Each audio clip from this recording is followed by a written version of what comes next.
here's the wiper blades. Now the linkage goes across and connects right here, and it actually hangs down low. So when you go to take the valve cover off, the valve cover is hitting the linkage and you can't get it up high enough to get it over the Jake brakes. The Jake brakes are really high up under this cover, which makes it difficult to get off. So what I did was I took the linkage and it's zip tied up here to like some wire going across. So it's definitely tucked up.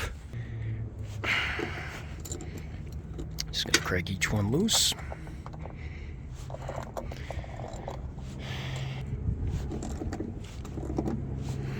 So I'll just crack them all loose and basically come in here and twist them loose like that. Now the thing about this valve cover is you gotta pull these out, because if you don't and you're trying to pull the valve cover off, all these studs are hanging down and they're grabbing shit. So if you can pull them out, just pull them out and throw them up there. Better yet, lay a paper towel up there. That's even better. So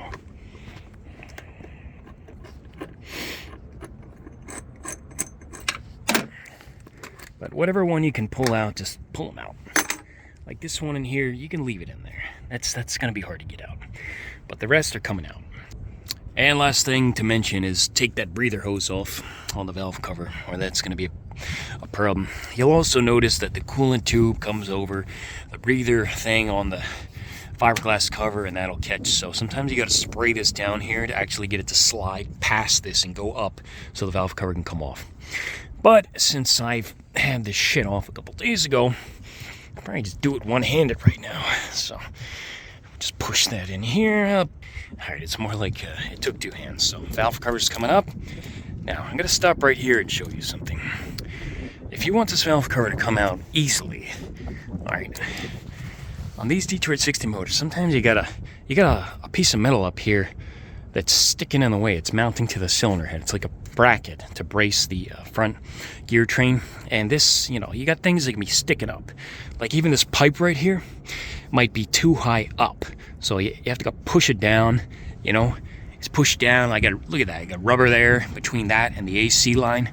And I got it zip tied tight to that. So it's just down where it needs to be and it's not in the way.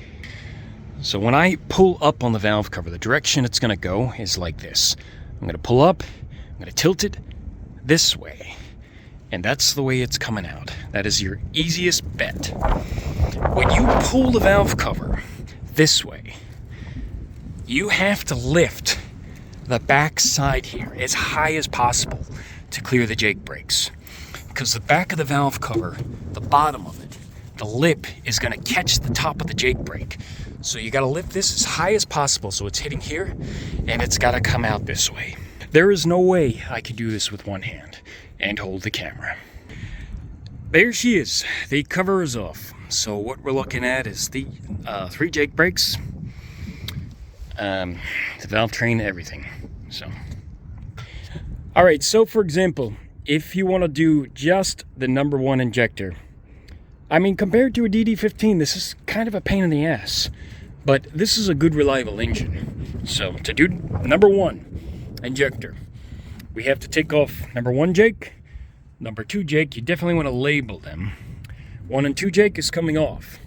Then this nut comes off, 18 millimeter, and this 12 point comes off, and 2 other 12 points come off on the cam assembly, the rockers and all that stuff. It's gonna come up as one piece. I'll show you.